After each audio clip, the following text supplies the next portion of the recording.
Olá, meu nome é Mariana Milhomem Franco Junqueira, sou residente de segundo ano de Ginecologia e Obstetrícia do Hospital das Clínicas da UFG e hoje vou falar sobre incontinência urinária. Essa aula foi feita sob orientação do Dr. Gilberto de Matos Filho e o tema é muito relevante porque a incontinência urinária afeta a qualidade de vida de muitas mulheres e faz parte do nosso dia a dia na prática clínica dentro da ginecologia. A nossa aula vai seguir a seguinte sequência. Primeiro vamos relembrar um pouco sobre a fisiologia da micção e depois falar sobre a bexiga hiperativa, incontinência urinária de esforço, incontinência por transbordamento, síndrome da bexiga dolorosa e, por fim, comentaremos sobre o artigo selecionado que associa aí a obesidade à incontinência urinária. Para entender a incontinência, precisamos lembrar como funciona a micção normal. No enchimento da bexiga, predomina a ação do sistema nervoso simpático. Ele contrai o esfíncter uretral pela ação dos receptores alfa e relaxa o detrusor pela ação dos receptores beta. Um jeito fácil de memorizar é que o simpático segura a urina. Já no esvaziamento, quem atua é o sistema parasimpático, através dos receptores muscarínicos M1 e M2. Ele provoca a contração do detrusor e relaxamento uretral, ou seja, o parasimpático ele perde urina. Além do controle autonômico, existe o esfíncter urogenital estriado, formado pelo esfíncter uretral, uretrovaginal e compressor da uretra. Ele é inervado pela inervação motora somática, sendo os nervos pudendo e pélvico, que são voluntários, muito importantes aí nesse componente da continência. Esse componente ele pode ser lesado em algumas situações, como partos vaginais, cirurgias pélvicas ou radioterapia pélvica, e são situações essas que aumentam o risco da incontinência urinária. Agora, passando para a bexiga hiperativa, ela vai ser definida como uma urgência urinária com ou sem urge-incontinência, geralmente associada a um aumento da frequência e noctúria, sem infecção urinária ou outra causa evidente. A prevalência é de até 7% na sua forma pura e pode chegar a 25% quando associada à incontinência urinária de esforço, a chamada incontinência urinária mista. Ela gera um impacto negativo na qualidade de vida de muitas pacientes e o mecanismo principal é a contração involuntária do detrusor, que pode ser idiopática na maioria das pacientes, em até 90% dos casos, ou neurogênica, secundária a doenças neurológicas como Parkinson, AVE, esclerose múltipla, neuropatias, demência. E ela associa-se também com ansiedade, com depressão e vários outros fatores de risco, como obesidade, a ingestão aumentada de cafeína acima de 400 mg dia, obstipação, distopia genital e o hipoestrogenismo. O diagnóstico é basicamente clínico. É importante uma anamnese detalhada e o uso de diário miccional por 24 a 72 horas. Eu trouxe uma imagem desse diário miccional aqui embaixo para ficar exemplificado como que ele é feito. O exame físico é muito importante também para descartar causas neurológicas ou causas de origem anatômica, e exames complementares também são solicitados, como exame de urina e urocultura, para excluir infecção do trato urinário. É muito importante destacar os parâmetros normais da micção, que é a diurese, um débito urinário em 24 horas de 1.500 a 2.500 ml, uma frequência de até 8 micções diurnas, uma noctúria, quando há pelo menos uma micção noturna, e um volume médio eliminado por micção de 250 ml, chegando ao máximo de 400 a 600 ml por vez. Já em mulheres acima de 50 anos, pode ser considerado, em quadros onde tenha ou não hematúria, a solicitação da citologia oncótica e ultrassom de rins e vias urinárias com o objetivo de excluir outras causas, como litíase ou tumores de vias urinárias. E quando se tem alguma cirurgia prévia, onde pode se suspeitar de corpo estranho na bexiga, como um fio cirúrgico inabsorvível, pode ser indicada também a solicitação da cistoscopia. O tratamento da bexiga hiperativa vai ter como objetivo aliviar os sintomas e melhorar a qualidade de vida dessa paciente. Primeiro, vamos recorrer às medidas comportamentais, como a reeducação vesical, onde o objetivo é a gente tentar espaçar as micções para pelo menos de 3 em 3 horas, um controle de ingesta hídrica, exercícios de assoalho pélvico para fortalecimento pélvico, redução da ingesta de cafeína e líquidos, principalmente no período noturno, além da perda de peso, que é um fator muito importante quando falamos de qualquer tipo de incontinência urinária. Devemos também revisar as medicações em uso dessa paciente, como por exemplo diuréticos e beta-bloqueadores que podem piorar os sintomas, estando envolvidos aí no aumento do volume urinário ou então até na própria irritação do detrusor. Se não houver melhora, passamos a considerar então o tratamento farmacológico. É importante reiterar que cada classe tem efeitos colaterais e contraindicações que devem ser avaliados na escolha da medicação caso a caso. Uma das nossas opções são os anticolinérgicos, como a oxibutinina, tolterodina, darifenacina e sulifenacina, onde os efeitos colaterais incluem boca seca e obstipação, e algumas das suas contraindicações são glaucoma de ângulo fechado, colite ulcerativa, miastenias graves, cardiopatias instáveis, obstruções intestinais e uropatia obstrutiva. Há também a opção dos agonistas beta-3, como a mirabegrona. Ele é vantajoso porque ele tem menos efeitos colaterais, só que o custo é ainda maior para as pacientes. Os efeitos colaterais envolvidos são da hipertensão arterial, cefaleia e alguns efeitos gastrointestinais. Podemos considerar o uso também de antidepressivos tricíclicos, como a amitriptilina ou a imipramina, que são muito usados quando a gente tem um componente ansioso associado e principalmente devido ao preço, onde o custo dessa medicação vai ser muito menor. Os efeitos colaterais envolvidos podem ser alterações cognitivas, xerostomia e sonolência, e as contraindicações são arritmias, glaucoma e obstipação. É importante a gente saber que anticolinérgicos e agonistas beta-3, eles podem sim ser utilizados juntos se não houver eficácia quando usados em monoterapia. Algumas outras abordagens em casos refratários às medidas mais conservadoras são a neuromodulação sacral, ou eletroestimulação do nervo tibial posterior ou toxina botulínica intravesical, que são componentes aí usados principalmente na vertente da fisioterapia pélvica, tão importante nesses casos. A estrogenização tópica vaginal também é essencial, principalmente nas mulheres pós-menopausa, para reestabelecer o trofismo genital. Quando há uma associação da síndrome da bexiga hiperativa com a incontinência urinária de esforço, caracterizando uma incontinência mista, mas os sintomas da bexiga hiperativa surgiram antes ou são predominantes, indica-se uma prova terapêutica com o anticolinérgico ou agonista beta-3 por cerca de pelo menos 3 meses, para então se passar para uma indicação cirúrgica. Agora, falando um pouco da incontinência urinária de esforço, ela é a perda urinária que ocorre com o aumento da pressão intraabdominal por algum tipo de esforço na ausência de uma contração da bexiga. Ela pode ser causada por uma hipermobilidade uretral, onde durante o esforço a uretra proximal vai descer abaixo da borda inferior da sínfise púbica, o que vai gerar a perda da urina, ou então por uma deficiência esfincteriana intrínseca, onde há uma incapacidade do esfíncter de manter a continência mesmo estando em repouso. Os fatores de risco mais comuns associados vão ser a multiparidade, o parto vaginal, o envelhecimento tecidual, a obesidade, a obstipação crônica, a abdominoplastia, DPOC, tabagismo e cirurgias prévias como a esterectomia. É importante lembrar que a incontinência urinária ela pode variar em graus, onde o grau 1 ele vai ser aquela perda relacionada à tosse, espirro ou gargalhada, que é o mais comum, o grau 2 ao subir e descer escadas, e o grau 3 já vai ser a perda aos mínimos esforços, como por exemplo trocar o passo ou então o próprio ato de virar em torno do próprio sentido.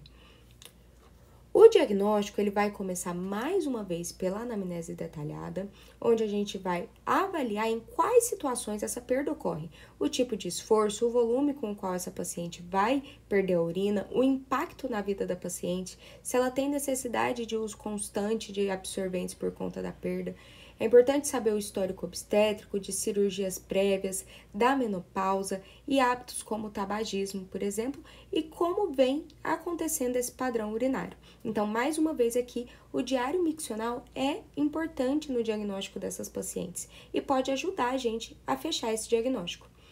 Mas aqui na incontinência urinária de esforço, o exame físico é essencial, envolvendo a propedêutica urinária bem feita, inspeção de prolapsos, o teste do cotonete, que vai ser indicado em algumas situações, e a avaliação do resíduo pós-miccional. Detalhando um pouco mais desse exame físico, que é tão importante na nossa prática clínica, a propedêutica urinária, ela vai ser justamente o exame para a gente avaliar se há perda urinária no pico da tosse e em qual posição ela vai acontecer. Então, a paciente precisa estar com a bexiga cheia, a gente vai pedir para ela fazer um estímulo de tosse e ver se vai acontecer essa perda na posição deitada, sentada ou em pé. Após, a gente vai pedir para a paciente realizar o esvaziamento vesical espontâneo em um frasco que tenha medida para conseguir ver qual é esse volume que estava ali dentro dessa bexiga e a caracterização do volume residual, onde será realizado o cateterismo vesical após o esvaziamento vesical espontâneo. E o normal é ser menos do que 100 ml. O teste do cotonete, ele vai ser indicado quando cistoceles grau 0 e 1, onde o ponto AA vai ser acima de -1, e se cistocele maior, geralmente esse teste sempre vai ser positivo. Uma variação no teste do cotonete maior do que 30 graus indica um teste positivo, e isso é um fator de bom prognóstico. Um pior prognóstico vai estar relacionado a um teste do cotonete negativo. É importante também os exames complementares para a gente excluir mais uma vez a infecção de trato urinário, que é o exame de urina e urocultura. E aqui vale deixar bem claro na nossa mente que o estudo urodinâmico ele é dispensável quando a gente tem uma anamnese e um exame físico bem feitos. Ele é um exame caro, é um exame de baixo acesso no SUS e, além disso, quando pegado alguns estudos atuais, ele não mostrou uma melhora significativa nos resultados cirúrgicos. O tratamento inicial da incontinência urinária de esforço vai ser mais uma vez conservador, envolvendo os exercícios do assoalho pélvico, que são os exercícios de Kegel para o fortalecimento da musculatura, ao menos 200 vezes no dia, por pelo menos 3 meses. É importante lembrar que nas mulheres pós-menopausa, mais uma vez, é fundamental reestabelecer o trofismo vaginal com estriol tópico e a abordagem cirúrgica, quando refratário, vai ser justamente para a gente reconstruir a anatomia e reestabelecer a função contensora da uretra. O estriol vaginal, ele também é muito importante no pré-operatório dessas pacientes. Aqui eu trouxe um fluxograma que vai resumir um pouco de como a gente vai fazer essa escolha dessa abordagem cirúrgica nos casos de incontinência urinária de esforço. Ele é um fluxograma que está no nosso manual da ginecologia, do nosso serviço. E quando a gente tem essa incontinência, a gente vai avaliar, primeiramente, se é associada à hipermobilidade uretral ou não. Se não for, é aqueles casos de pior prognóstico, mas então a gente indica o sling, que pode ser o sling retropúbico ou transobturatório. Já nos casos com hipermobilidade uretral associada, a gente vai avaliar. É uma incontinência urinária de esforço grau 1? Então, vamos tentar ali primeiras medidas conservadoras, como a fisioterapia pélvica, os exercícios de Kegel por 3 a 6 meses. Se persistência dessa incontinência urinária, a gente tem a indicação da cirurgia. Se não há cistocele associada, a gente realiza o sling transobturatório ou cirurgia de Busch modificada. Se tem cistocele associada, a gente realiza a colpoplastia anterior. E no intraoperatório é avaliado se tem defeito lateral e, se existente, ele deve ser corrigido durante a cirurgia. Quando falamos de uma incontinência urinária de esforço grau 2 ou 3, ou se já há uma cirurgia prévia para incontinência urinária de esforço ou em pacientes obesas, é indicado o sling transobturatório ou retropúbico e, se cistocele maior ou igual a 2º grau, associar também a colpoplastia anterior. Falando um pouco mais dessas abordagens cirúrgicas, O sling, ele pode ser realizado por qualquer uma das duas vias, transobturatória ou retropúbica, sendo a mais comum a transobturatória, e ele é o padrão ouro quando é considerada a escolha cirúrgica para incontinência urinária de esforço. Ele é realizado com tela de polipropileno macroporosa e apresenta boas taxas de cura, com até 97% em um ano, e de 88% a 92% em 5 anos, quando falamos do sling transobturatório. Algumas complicações associadas ao ato cirúrgico podem ser a perfuração de bexiga, a retenção urinária, a infecção do trato urinário, infecção de sítio cirúrgico, erosão da mucosa, dispareunia e dor pélvica crônica. Então, mais uma vez, toda cirurgia ela deve ser bem indicada, porque existem complicações associadas e a gente deve deixar claro para as pacientes que não é garantido que essa paciente vai ter, sim, 100% de sucesso da cirurgia. Existem índices de falha e essas pacientes podem estar ali inclusas nessa falha. Aqui eu trouxe um exemplo de como é a abordagem cirúrgica para a realização do sling transobturatório.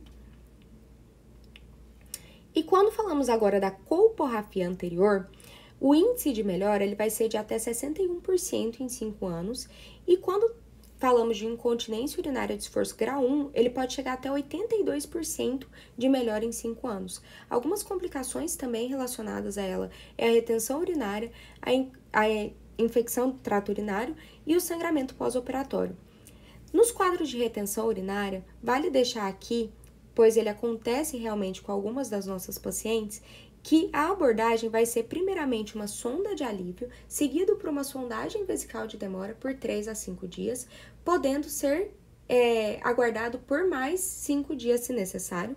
Mas se refratariedade, opta pela cistostomia, que só deve ser retirada após a micção espontânea por 48 horas, com a cistostomia fechada e volume residual menos de 100 ml. Se persistência por mais de 30 dias da retenção urinária, mesmo já sendo feitas as outras medidas, aí pode ser considerada a revisão cirúrgica. Aqui eu trouxe mais uma vez uma imagem anatômica que mostra justamente a abordagem que a gente faz para realizar a colpoplastia anterior. E por fim, a cirurgia de Burch, que é a uretrocistopexia retropúbica. Originalmente, ela era feita com 3 pontos de cada lado e hoje temos a técnica do Burch modificado com apenas 2 pontos de cada lado, onde se liga a parede vaginal anterior ao ligamento de Cooper. Essa é uma cirurgia de mais difícil abordagem, que necessita de um melhor conhecimento anatômico ou seja, a gente precisa de um cirurgião mais experiente. A taxa de sucesso em 5 anos varia de 70% a 75% e algumas das suas possíveis complicações são o hematoma, infecção e a retocele. Aqui eu trouxe também uma imagem que ilustra essa abordagem cirúrgica realizada na cirurgia de Burch. E entrando agora na parte de incontinência urinária por transbordamento, ela vai ser a incontinência que ocorre quando a bexiga hiperdistendida, geralmente por contratilidade deficiente do detrusor ou uma obstrução do colo vesical. Ela pode estar associada a doenças neurológicas como lesões da medula espinhal, esclerose múltipla, diabetes e neuropatias que podem comprometer a função do detrusor, resultando nessa bexiga neurogênica hipotônica, onde a obstrução do colo vesical pode ser causada por uma compressão externa também por outras causas, por massas abdominais ou pélvicas, estenoses uretrais ou até mesmo um prolapso maior de órgãos pélvicos, entre algumas outras causas. No diagnóstico da incontinência urinária por transbordamento, é muito importante, mais uma vez, a propedêutica urinária, demonstrando um alto volume de urina pós-miccional, quando a gente faz aquele cateterismo vesical, pelo menos maior do que 100 ml. Geralmente, ela vai ser associada a uma dor suprapúbica pós-miccional e uma sensação pela paciente de esvaziamento incompleto. O tratamento desse tipo de incontinência, ele pode ser um tratamento conservador, onde envolve o cateterismo intermitente limpo, catéter uretral de demora e alívio, para gerar um alívio dessa obstrução. Mas antes de tomar essas medidas, é possível tentar o manejo farmacológico, através da utilização de antagonistas alfa-adrenérgicos, como a doxazosina, a terazosina ou a tansulosina. Se não tratada, ela pode levar a algumas complicações, como descompensação dessa bexiga, hidronefrose, insuficiência renal, refluxo vésico-ureteral, nefrolitíase, infecções do trato urinário, bem como alguns sintomas que incluem a dor suprapúbica, a sensação do esvaziamento incompleto, a urgência e a incontinência. Ou seja, é uma vertente da incontinência urinária que é bem menos comum, mas que pode trazer aí um incômodo grande para essas pacientes que possuem. E vamos falar sobre a síndrome da bexiga dolorosa, que é caracterizada justamente por uma dor crônica relacionada ao enchimento vesical e aliviada ao esvaziamento. Essa geralmente vai ser a queixa que a paciente traz. E ela não vai ter nenhuma outra causa identificável ou infecção associada e precisa ter uma duração de acima de 6 semanas. A fisiopatologia ainda não é bem definida, mas uma das teorias é de que pode haver um defeito na camada de glicosaminoglicanos, gerando uma exposição das terminações nervosas, e isso aumenta a permeabilidade dessa mucosa aos elementos tóxicos da urina, estando relacionadas também à ativação dos mecanismos de sensibilização central da dor. E ela geralmente vai estar associada a algum outro tipo de dor crônica, como a dor pélvica crônica, a síndrome do intestino irritável, fibromialgia, ansiedade ou depressão. Quando entramos já no quadro clínico, muito predominante essa dor ao enchimento vesical, que vai ser o principal e aliviado ao esvaziamento, a frequência urinária diurna aumentada de forma grave e incapacitante, pois a paciente ela fica com receio de deixar essa bexiga encher.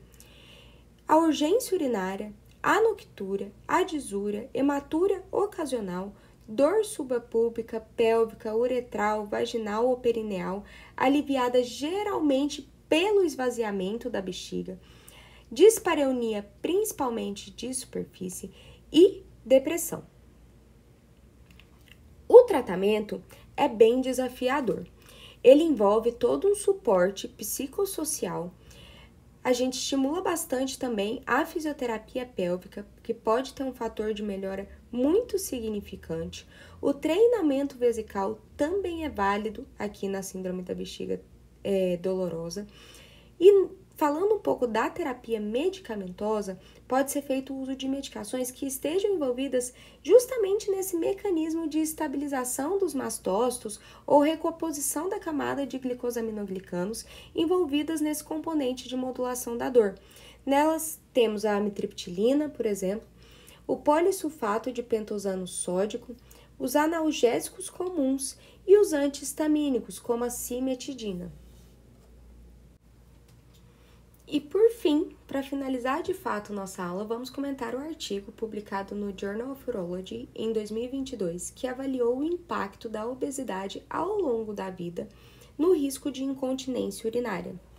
Esse estudo foi baseado no Women's Health Initiative, avaliando mais de 15 mil mulheres entre 50 e 79 anos, acompanhadas por 3 anos. O objetivo era justamente entender se o tempo de exposição ao sobrepeso e à obesidade ao longo da vida aumentaria o risco de desenvolver incontinência urinária na pós-menopausa. O que eles encontraram foi muito interessante. Houve uma incidência de incontinência de 30% em apenas 3 anos.